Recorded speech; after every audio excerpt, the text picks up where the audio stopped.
How's it going, guys? Welcome back to the channel. Now, England actually released their squad earlier today.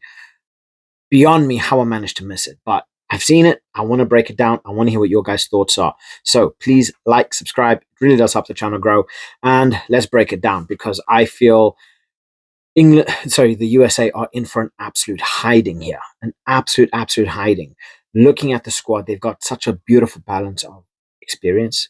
They got this beautiful amount of ridiculously amazing talent, massive potential, and big hitters. So they got this nice balance between the youth, between experience, and just outright killers. So we are definitely going to be seeing a lot of players here that are potentially going to be Lions or within the next few years breaking into England as first team starters. So looking into into the pack, we're looking at Rod Langdon, Apoku for Jaw. Apoku for Jaw, he is definitely one to be watching. I think this is going to be a game that he's really going to shine.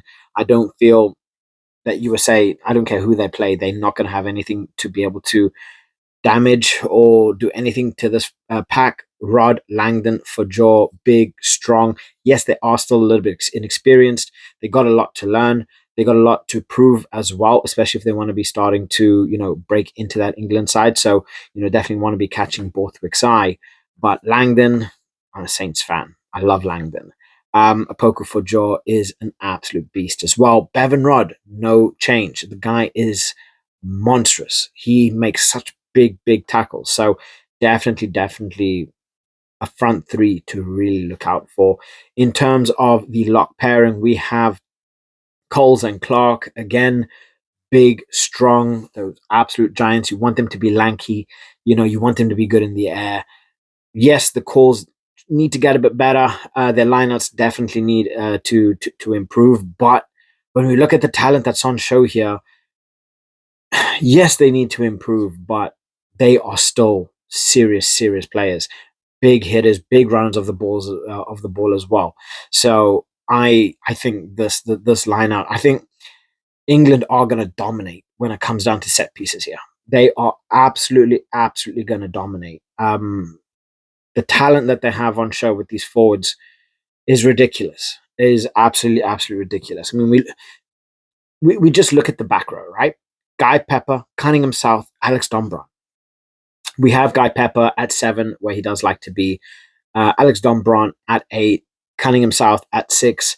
Cunningham South didn't exactly have himself the best of Six Nations, but he's still very young.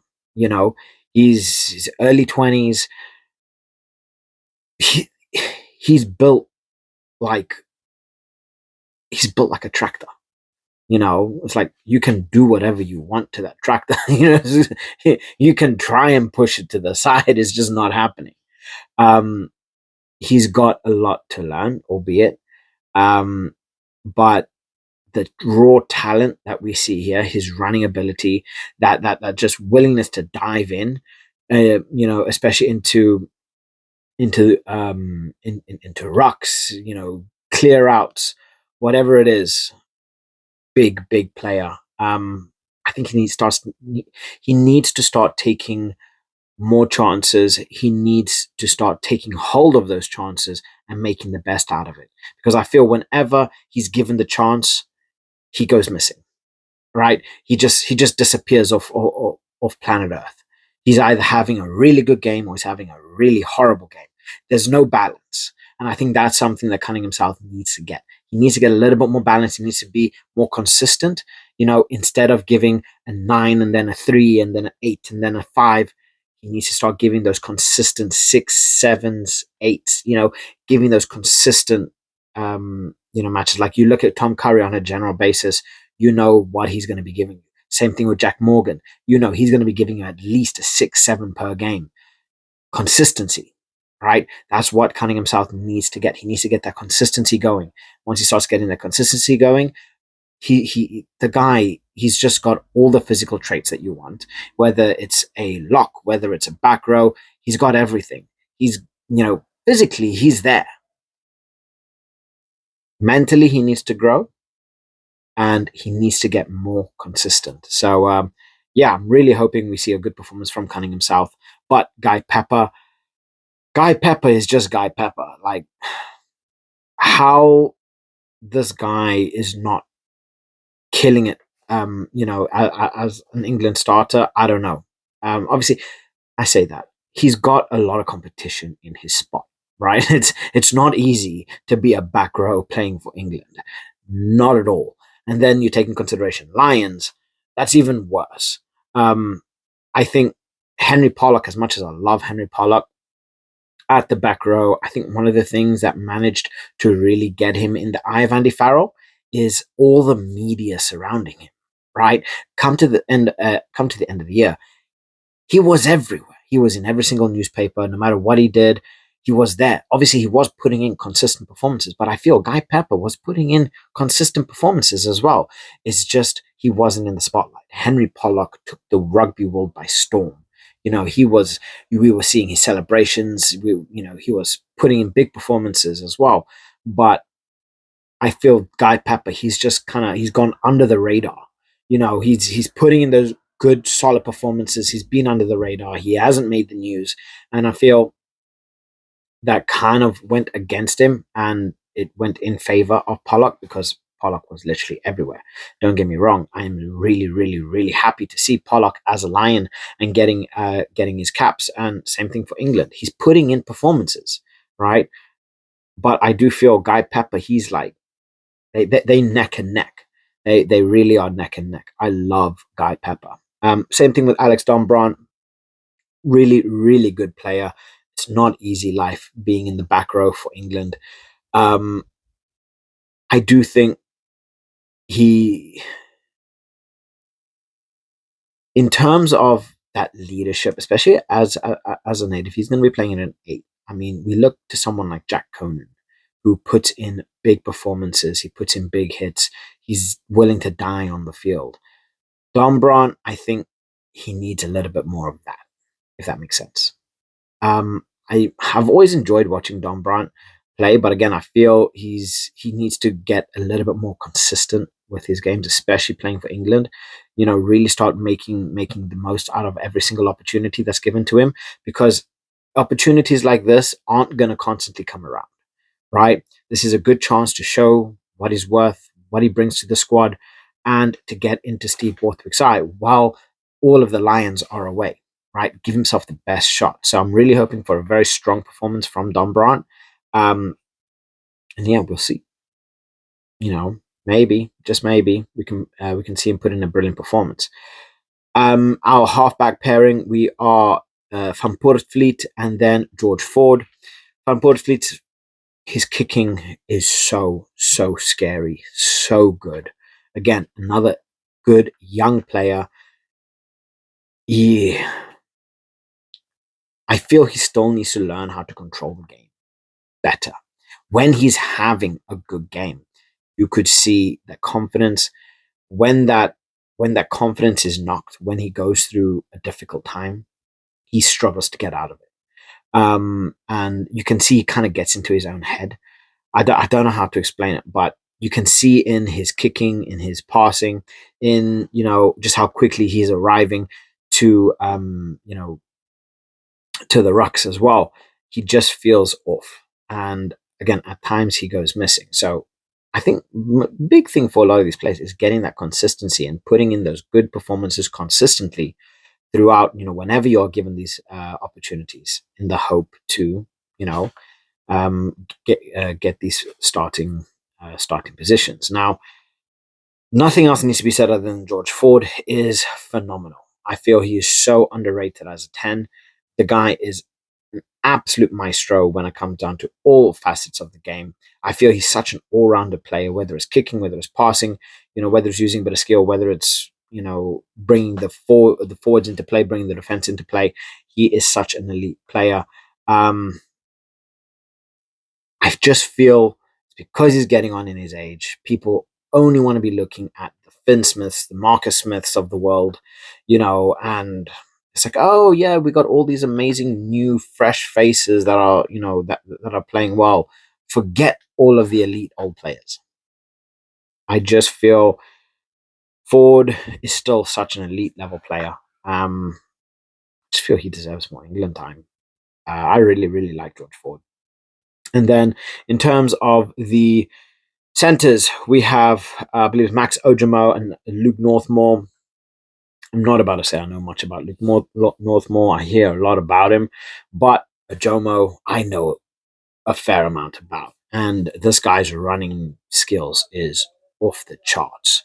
He is a scary, scary prospect. And I'm, I can, I will put money on it that Ojomo is going to bag himself a try up against a leaky USA defense. Ojomo, I feel just that pure running power, that looking for the conflict, his ability to evade tackles as well.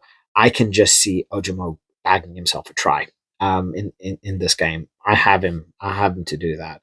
So big centers. We have Ojomo at 12, Luke Northmore at 13. It's going to be interesting to see how they play. Like I say, a lot of these players are young. They're still developing a lot. They're still creating these bonds. And if there's ever a time to show Borthwick what you're made of, it's now. In terms of the wings, we have Caden Murley and then Faye Waboso. Crazy, crazy wingers. And it goes to show just how much depth England really have, what kind of talent England really have. It's madness. Absolutely, absolutely madness. When you have the likes of Caden Murley and Faye Waboso, while all of your bloody English Lions are away on tests, it really gets you thinking what kind of quality England have, and what kind of squad they are going to be building for next year and for the World Cup. When you have players like Faye Waboso and Caden Murley who are just constantly improving, constantly impressing, constantly scoring tries, I would like to see Faye Waboso looked after a little bit better and to have him playing more consistently, and especially not trying to clothesline people into a completely new universe. That would be really, really lovely, and to actually see him play after he comes back out of injury.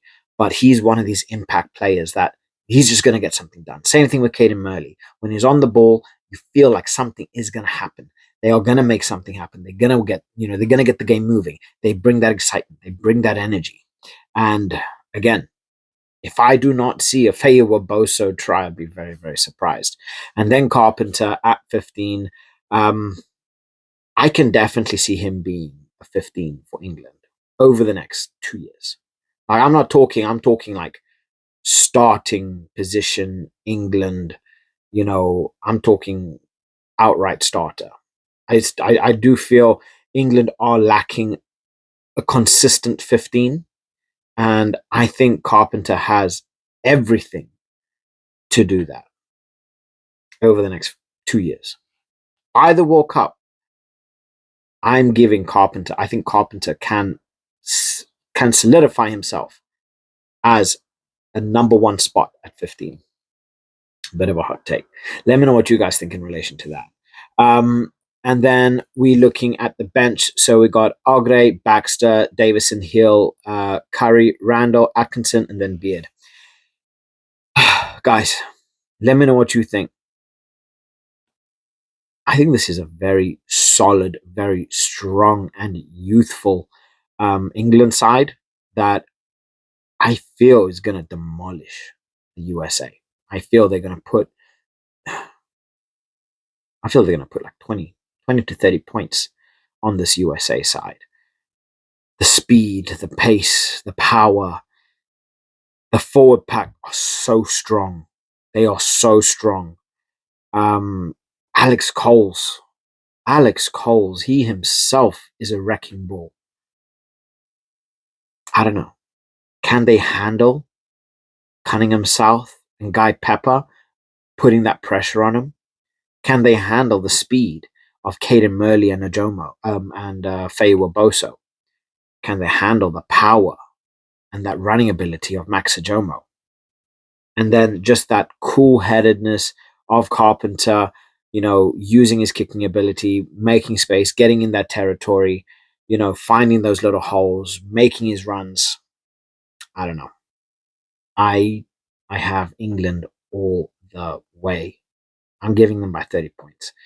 So let me know what your guys' thoughts are. Please like and subscribe as always. It really does help the channel grow. And catch you guys in the next one. Bye.